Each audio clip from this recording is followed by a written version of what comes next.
Hey, I'm Kat. This is Yoga with Come Follow Me, and welcome to this week. This week we're doing Alma 32 through 35. If you remember, last week, Alma is with the Zoramites, and he sees that they are preaching to a false god in a lot of pride and hearing their prayer in their own church. And so then he says his own prayer in this, pleading towards God to help them understand what Christ is about. And the Zoramites at this point don't know anything about Christ and don't, in fact, go the other way. They're kind of anti-Christ. So Alma, the younger, is teaching these people in the city. So let's begin. Let's just come to our breath. Come into hero pose, or a nice seated position. Let's either bring our hands to heart center, or you can place them on your lap. Whatever is most comfortable, wherever you are. Let's just start with our breath. So inhale and exhale. Inhale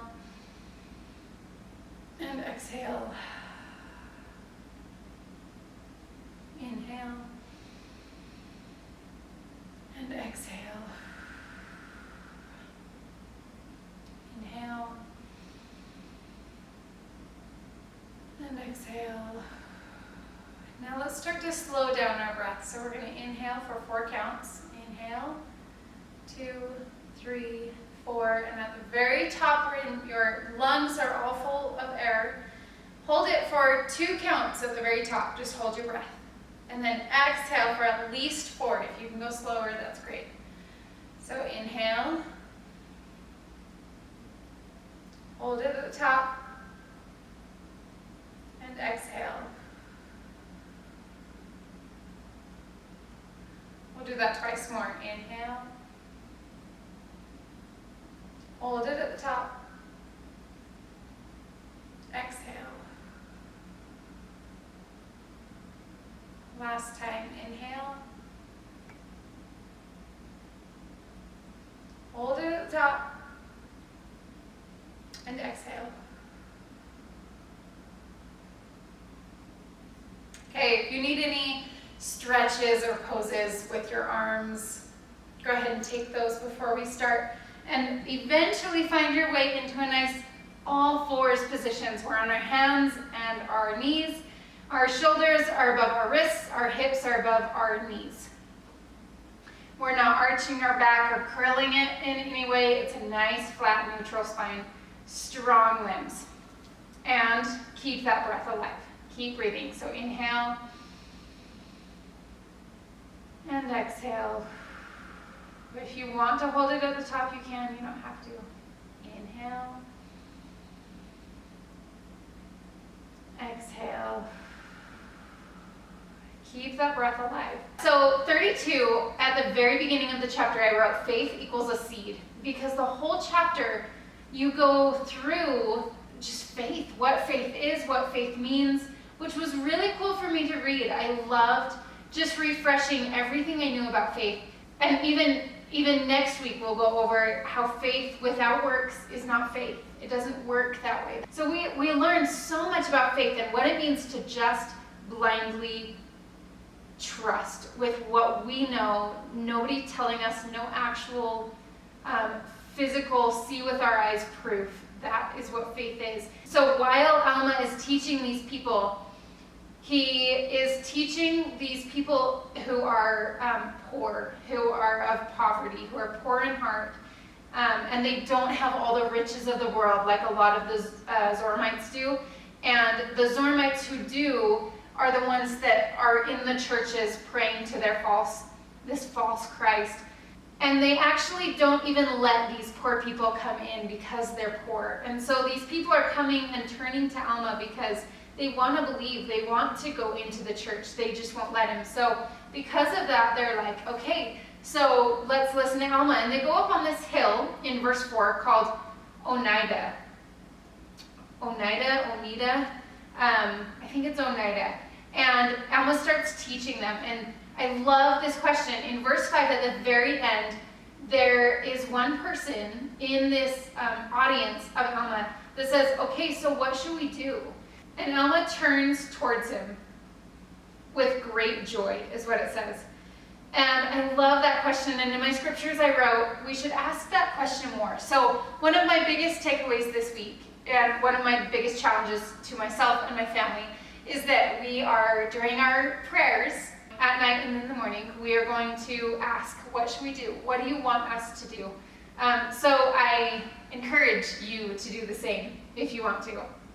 So Alma answers him and says, do you think you can only worship in your synagogues? And then he says, it's okay that you're cast out, and maybe that's good because you're humble and you can learn wisdom that's necessary for you to learn. To be cast out because of your poverty, but now you get to be humble. And you are humbled and blessed. And because of this, you get to learn so much more of God than you ever could in the church, which is so cool. Okay, so on your inhale here. And on your exhale, hope your breath is nice and warm. On your exhale, just lift the right knee and pull it in towards your chest. Bring out all the air. Now inhale, and every time you wring it out, bring that knee in towards your nose even more. Inhale, and exhale, bring that knee in towards your nose. Inhale, exhale, in towards your knee.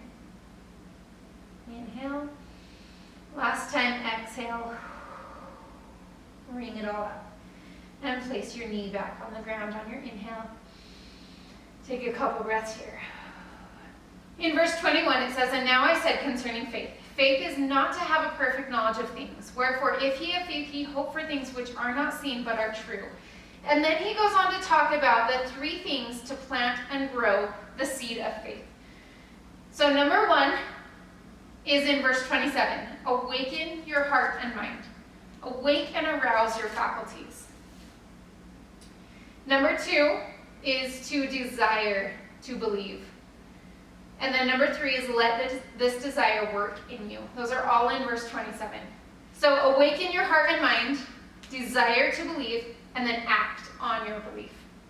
And I love that because it goes so much into that go and do, right? We go, we believe, we desire to believe, we awaken our mind, we ask the questions, we pray. We're always in this cycle of wanting to know more, and then we do, and then we act on that. Which again goes also back to this question of, okay, so what should I do? That just strengthens your faith by asking that question. And then at the beginning of this, I heard this metaphor, and I love it, but perennial plants come back every year, and this whole chapter is on seeds, right? Seeds of plants, and planting your faith like a seed. And how it grows and blooms, and but every one of the seeds dies eventually in a certain time, like winter. Winter comes, the seed dies, and perennial plants come back every single year. And I love this metaphor because just like our faith will constantly be awakened, directed, and acted upon, it goes in this cycle of it's really alive, it's really blooming, it's really growing, and then it kind of dies, and that's okay because it'll get brought up again. So we'll have these doubts, we'll have these questions, we'll yearn for more and pray and pray and pray. Read our scriptures, do whatever we can to learn of the answers, and then spring will come and our testimonies and our faith and our prayers will grow. I just love that because it gives us permission that it's okay for our testimonies to die a little bit in certain seasons, and then they'll come back. And if we make sure that they always come back, that it makes the whole process just work. It works. Okay, inhale here. And on your exhale, your left knee in towards your nose. Inhale, maybe come out of it just a little bit, and exhale. Engage that core, wring everything out. Inhale, and exhale. Inhale, exhale. Last time, inhale, and exhale. Inhale, place your knee back down on the ground. Curl your toes underneath your heels. On your exhale, we're going to come into our first downward dog. So inhale here. And exhale, engage that core, lift the hips. Downward dog. Maybe bend your knees, maybe rotate your ankles or wrists.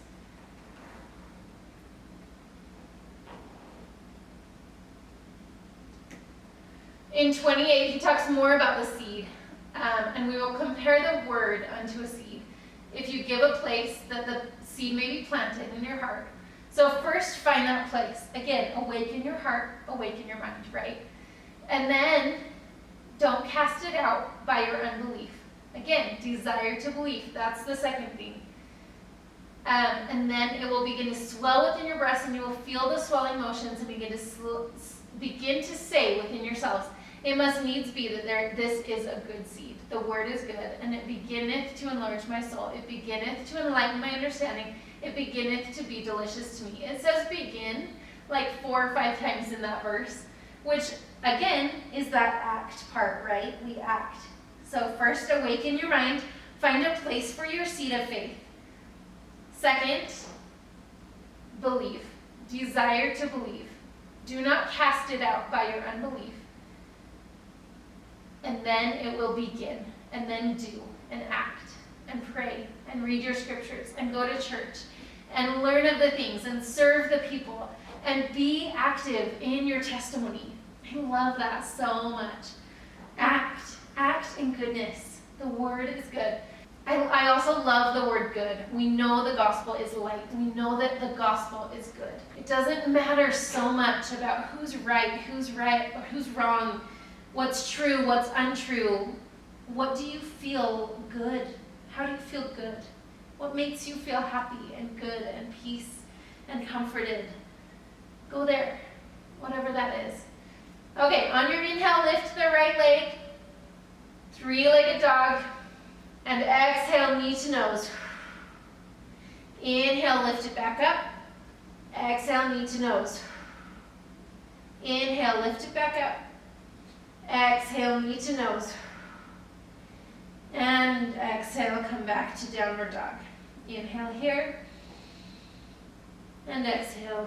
On your next inhale, lift the left leg. Same thing, other side. And exhale, knee to nose.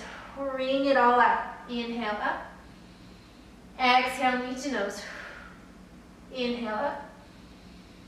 Exhale, knee to nose. And bring it back down to your mat. Take a couple breaths.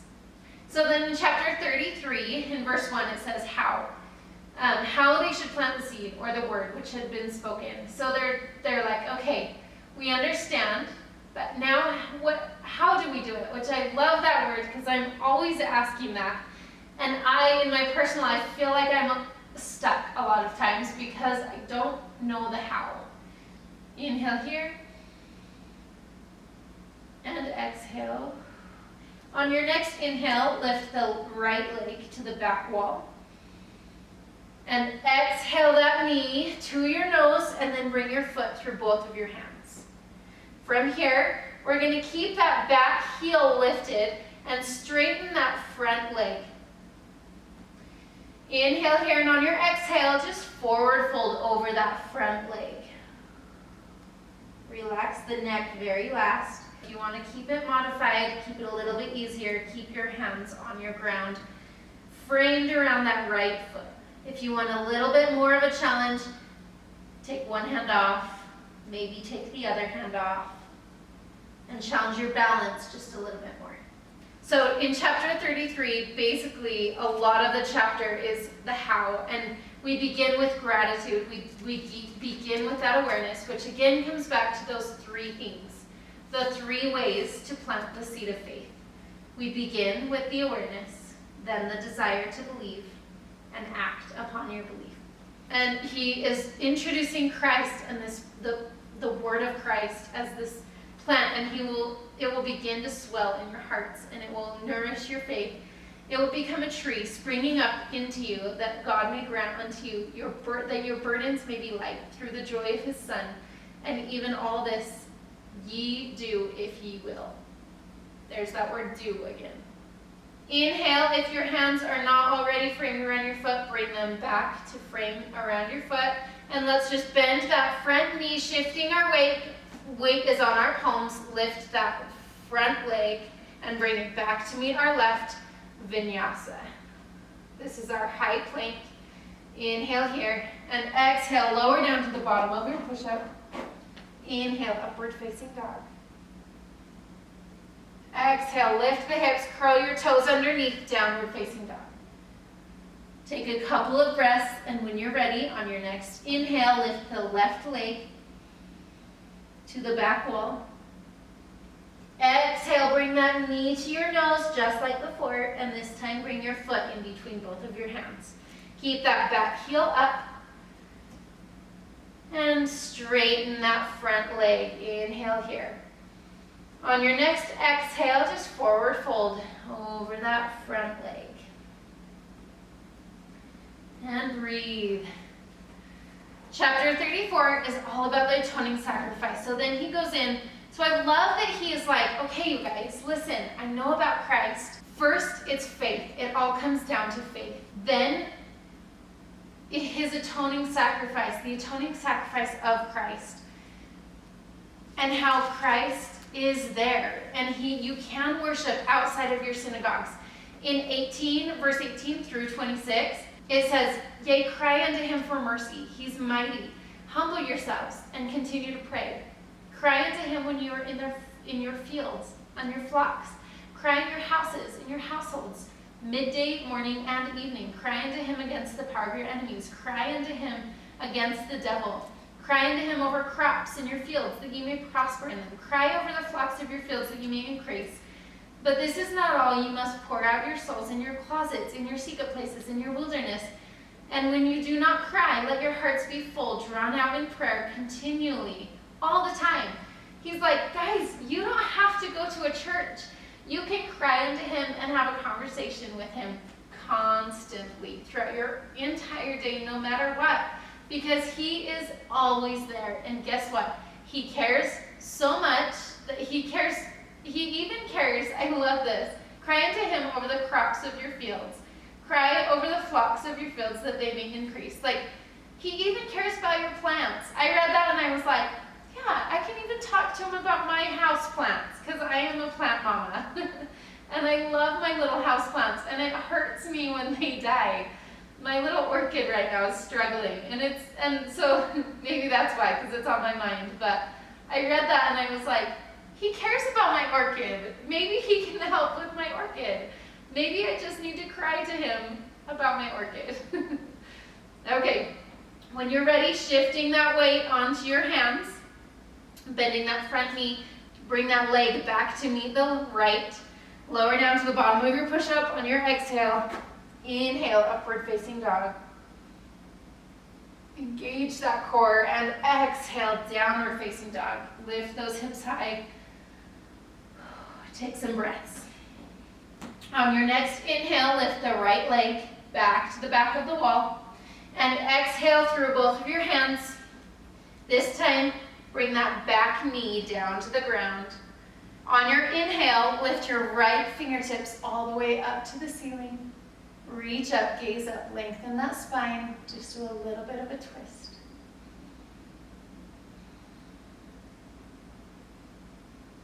Take about 3 breaths. Inhale here and exhale that hand back down.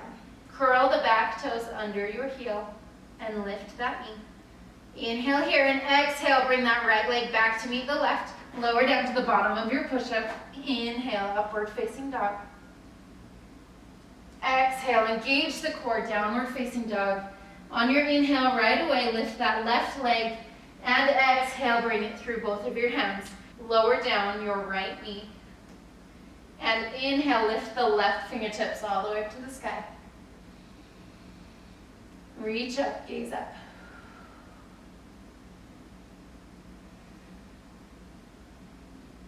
Inhale here and exhale, bring it back down to your mat. Curl the back toes under your heel, lift that knee. Inhale here and exhale, bring that left leg back to meet the right. Lower down to the bottom of a push-up. Inhale, upward facing dog. Exhale, downward facing dog. And breathe. If you want to take child's pose, in fact, let's all just go down into a child's pose. Come to your breath. One thing I forgot to mention, this is both Alma and Amulek speaking. So in chapter 34, it is all Amulek. So in chapter 35, Alma and Amulek stop teaching. They go to the land of Jershon, and the Zoramites are really angry that they had taught their people about Christ, about this other Christ that they didn't believe in, even though they would not let the other people into their church. But they got angry because of the word. So, and it says, for it did destroy their craft. And they did not want to hearken unto the words. So they were just mad. And because of this, all these people who received this message from Alma and Amulek and believed left and went to the land of Jershon, which made the Zoramites even more mad. And so the Zoramites are giving them all these rumors that they're going to come and battle them. And so the people of Jershon left, and they go to the land of Amalek, and just to be safer, and so that there are more numbers, and that they might contend with the armies of the Lamanites and the army of the Zoramites. So they leave, and it talks about how sad Alma is, that there's so much contention and so many wars and bloodshed, and it just makes him so sad. So when you're ready, you can start getting up, maybe come to a comfortable seated position, or you can stay in child's pose. Let go of your breath.